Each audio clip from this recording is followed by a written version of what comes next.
చేసుకుంటున్నారు. ఇకపోతే మంచి ప్రభుత్వం అన్నారు. మంచి ప్రభుత్వము వైసీపీకి కార్యకర్తలకు, వైసీపీ నాయకులకు కాదండి. మా మంచి ప్రభుత్వం ప్రజలకి, ఈ రాష్ట్రానికి. మీరన్నట్టుగా దేనికైనా ఒక హద్దు ఉంటుంది, పరిమితి ఉంటుంది. దాన్ని మించి వెళ్తే గనక చర్యలు తప్పవు అనడానికి 1, 2 సందర్భాల్లో కూడా మా మంచి ప్రభుత్వమే చేసి చూపించింది కూడా. కాకపోతే ఇక్కడ ఏంటంటే మనం ఓవరాల్ గా చూసుకుంటే రాజకీయంగా మీరు చెప్పేదంతా కరెక్ట్. ప్రజలు, సామాన్య ప్రజలు లేదంటే అంకమరావు గారు లాంటి వారు పెద్దలు వాళ్ళ విశ్లేషణ కూడా ఒక పాయింట్ ఆఫ్ వ్యూలో చాలా కరెక్ట్. అంటే సామాన్యులు ఇదే అనుకుంటున్నారు, ఎందుకు ప్రభుత్వము వెంటనే వారి పైన చర్యలు తీసుకోవట్లేదు అని. కాకపోతే ప్రభుత్వంలో ఉన్నటువంటి మాకు ఎలా ఉంటుందని అంటే, ప్రజలు ఏదైతే ఇప్పుడు 5 సంవత్సరాల జగన్మోహన్ రెడ్డిని, వారి నాయకులని, అసెంబ్లీను బయట అలా చూసిన తర్వాత అటువంటి ప్రభుత్వాన్ని కూడా మళ్ళీ మేము రాజకీయ కక్ష ధోరణితోటో లేదంటే వాళ్ళు చేశారు కాబట్టి మనం కూడా వెంటనే ప్రతిచర్య చేయాలని అనుకుంటూ వెళ్తే విలువైనటువంటి సమయం. ఎందుకంటే దాదాపు 30-40 సంవత్సరాలు అభివృద్ధి వెనక్కి వెళ్ళిపోయిన దాన్ని ఇప్పుడు ప్రజలు ఇచ్చినటువంటి ఈ 5 సంవత్సరాలనే కాల పరిమితిలోనే మేము దాన్ని రీకన్స్ట్రక్ట్ చేసుకుంటూ, మేము ప్రజలకు ఇచ్చినటువంటి హామీలను నెరవేర్చుకుంటూ రాష్ట్రాన్ని అభివృద్ధి పదంలో తీసుకుని వెళ్ళాలి.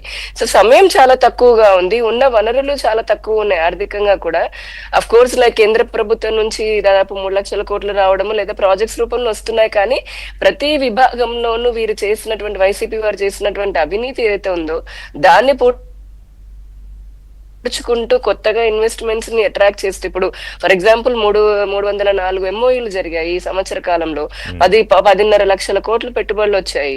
సో ఇట్లా ముందుకు అంటే ఒకవైపు డెవలప్మెంట్, ఎందుకంటే ప్రజలకి తాత్కాలికంగా ఉపశమనం కలుగుతుందేమో, వెంటనే రాజకీయ కక్షపూరితంగా లేదంటే ఏదో దాడికి ప్రతిదాడి అన్నట్టుగా చెక్ పెట్టేయాలని అనుకుంటే అది దీర్ఘకాలికంగా రాష్ట్రానికి ఉపయోగం ఉండదు. ఒకసారి నేను చిన్న క్లారిటీ ఇవ్వదలుచుకున్నా మీకు కూడా, అలాగే చూసేవారికి కూడా. ఇప్పుడు ఇక్కడ ఇంటర్ప్రిటేషన్ తీసుకునే అవకాశం ఎందుకు ఉంటుందంటే, అర్జెంటుగా జగన్మోహన్ రెడ్డిని అరెస్ట్ చేయాలో ఇంకోటో అది కాదు మాట్లాడేది. ఇప్పుడు 12 ఏళ్ళు అయింది వాళ్ళు కరెక్ట్గా జగన్మోహన్ రెడ్డి గారు బెయిల్ మీద బయటకు వచ్చి, నిన్నటికి 12 ఏళ్ళు అయింది సుమారుగా. సో ఈ 12 ఏళ్ళు అయినా కూడా ఆయన ముఖ్యమంత్రిగా ఉన్నప్పుడు సరే కారణం చెప్పి విచారణకి వెళ్ళరు, వారం ఇప్పుడు వెళ్ళరు. అది వ్యవస్థలు చూసుకుంటాయి. ఎందుకంటే ఇప్పుడు మనం పొద్దున్న డిబేట్లో చెప్పగానే సిబిఐ, ఈడీఓ జడ్జిలు నిర్ణయం తీసుకుంటారనేమో అనుకోక్కర్లేదు. నా పాయింట్ ఏంటంటే, ఇప్పుడు నవరాత్రులు జరుగుతున్నాయి కదా, మీకు బాగా తెలుసు. అసలు నవరాత్రులకి మెయిన్ లైన్ ఏంటి? దుష్ట శిక్షణ, రక్షణ. ఇదే అది మెయిన్ థీమ్.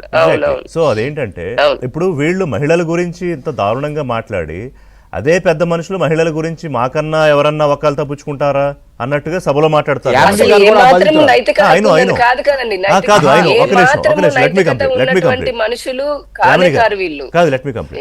అదొకటి. తర్వాత సోషల్ మీడియా, ఇంకా మీరు బహుశా ఇంక విసుగొచ్చి చూడడం మానేశారేమో, కానీ నేను అప్పుడప్పుడు చూస్తూ ఉంటా ఈ సాక్షి సోషల్ మీడియాను, అలాగే పత్రికల్లో వాళ్ళ హెడ్లైన్స్ ఏం పెట్టారు, మనకు కావాలి కదా ఏమి పాయింట్లు, వాళ్ళు ఏం పెడుతున్నారు ఏంటనేది. అంటే మీడియా, సోషల్ మీడియా బయట ప్రెస్ మీట్ పెట్టినా లేకపోతే ఏదో కార్యక్రమంతో ధర్నా రూపంలో బయటకు వచ్చినా, చట్టసభల్లో మాట్లాడినా ఒకటే లైను పైనుంచి కిందకి. నా పాయింట్ ఏంటంటే, మీరు ఇందాక వారు ఒక మంచి ఎగ్జాంపుల్ చెప్పారు అంకమరావు గారు, ఏది పంచభక్ష పరమాణాలు పళ్ళెంలో పెట్టి చుట్టూ పాముల్ని తేళ్లు వదిలితే ఎలా తినలేరు, అలాగే ఒక బృహత్తర కార్యం మీరన్న ఒక అభివృద్ధి చేస్తూ, ఒక యజ్ఞం లాంటి కార్యక్రమం చేస్తూ అక్కడ కూడా ఈ రాక్షసులను నిర్వహించకపోతే, సో ఇవాళ వీళ్ళందరినీ తీసుకెళ్లి జైల్లో వేయమని నేను చెప్పను. కానీ దీన్ని రెసిస్ట్ చేసే కార్యాచరణ కనిపించట్లేదు అనేది వాళ్ళ చర్చ రాష్ట్ర వ్యాప్తంగా. మీ చుట్టుపక్కల కూడా ఫోన్ చేసి మాట్లాడే వాళ్ళు ఉంటారు. Please go on. మెను మా పోస్టుల కింద పెడుతున్నారు కదా, ఇప్పటికీ కూడా ఏంటి, ఏదైనా మంచి ఇలా ఒక ఫ్లైఓవర్ కట్టిందంటే దాని కింద బూతులు తిడుతూ పెట్టేటటువంటి ఈ రోజుకి నా పోస్టుల కింద ఉంటాయి. ఇక్కడ మహిళల గురించి మీరు చాలా కరెక్ట్ గా మాట్లాడండి. నవరాత్రి అంటేనే మహిళ యొక్క, అంటే తన రక్షణ, తన శక్తి ఏదైతే ఉందో అది ప్రకటింపబడేటటువంటిది. ఇది ఎట్ ద సేమ్ టైం దుష్ట శిక్షణ అని చెప్పని ఇందాక అనుకున్నాం కదా, అటువంటిది చర్యలే దానికి ఖచ్చితంగా జరుగుతున్నాయి. నిన్న బొత్స గారు ఈ విషయం ఒక్కసారండి, నిన్న ఎంత వీళ్ళు నిస్సిగ్గు మాట్లాడుతుంటారు అంటే, కొన్ని సార్లు అటువంటివి విన్నప్పుడు, చూసినప్పుడు ఎటువంటి రాష్ట్రంలో, అంటే నిజంగా ఎటువంటి మనుషుల మధ్య బతుకుతున్నాం అనిపిస్తుంది. అంటే కొద్దిగా అయినప్పుడు ఒకసారిగా ఇంకొకసారి అయినా కొంచెం సిగ్గు, ఒక నైతికత, కొద్దిగా మానవత్వం, అరే జనాలు గమనిస్తున్నారు కదా, మనం ఇలా మాట్లాడితే వాళ్ళు అనుకుంటారు కదా, ఆశయించుకుంటారు కదా, ఇటువంటివన్నీ ఏం వాళ్ళకి ఒంటికి అంటవు. ఆయన మాట్లాడుతున్నారు బొత్స గారు మహిళల గురించి అని. ఇదే మరి అసెంబ్లీ సాక్షి క్యారెక్టర్ అసాసినేషన్ చేసినప్పుడు, లేదంటే సాక్షి దాని అలైడ్ బ్లాగ్స్ లో రోతలు పచ్చిగా వ్యభిచారులను ఉపయోగించకూడదని వ్యభిచారులను మహిళల గురించి రాసినప్పుడు, ఇతర పార్టీ మహిళా నాయకుల గురించి రాసినప్పుడు, నాయకుల గురించి రాసినప్పుడు, అమరావతి మహిళా రైతులను కడుపులో తన్నినప్పుడు, లేదంటే ప్రశ్నించినందుకు ఈడ్చుకెళ్లి జైళ్ళల్లో పెట్టి తన్ని బూటకాలతో తన్నినప్పుడు వారికి మహిళల గురించి తెలియలేదా? ఈ రోజున మండలిలో లేదంటే ఇలాగా మాట్లాడుతూ ఉంటే మహిళల గురించి అసలు మేమేం తప్పు మాట్లాడామని. సెకండ్ థింగ్ వచ్చేసి నేను చాలా పెద్ద జోక్లు వేసారండి, నిజంగా జోక్ ఆఫ్ ద మిలియన్ అని అనుకోవచ్చు. ఇండస్ట్రీస్ అట రిషి గారు వాళ్ళ హయాంలో వచ్చాయటండి.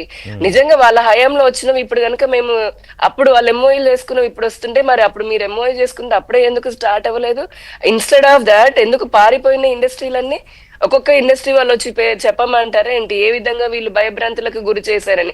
ఇంకోటి ఇన్ఫ్రాస్ట్రక్చర్, ద బిగ్గెస్ట్ జోక్ ఏంటంటే ఇన్ఫ్రాస్ట్రక్చర్ పాపం వైసీపీ హయాంలో పెరిగిందంట, వాళ్ళు కట్టారనంట. పోర్ట్లు అని చెప్పారు, పోర్ట్లు, జెట్టీలు, షిప్పింగ్ యార్డ్స్.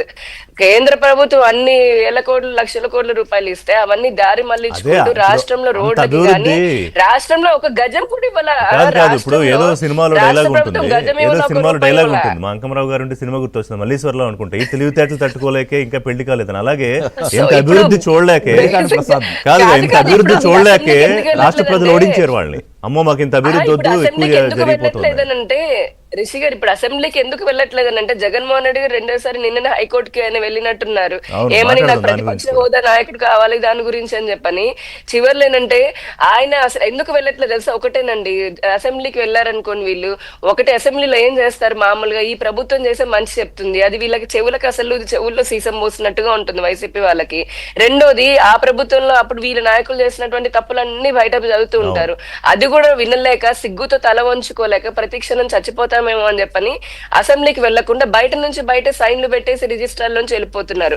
ఎవరబ్బ సొమ్ము? ప్రజల సొమ్ము. దాని గురించి కూడా మాట్లాడదాం. ఆయన మళ్ళీ కోర్టుకి వెళ్ళడం అలాగే. బ్రేక్ తీసుకుందాం.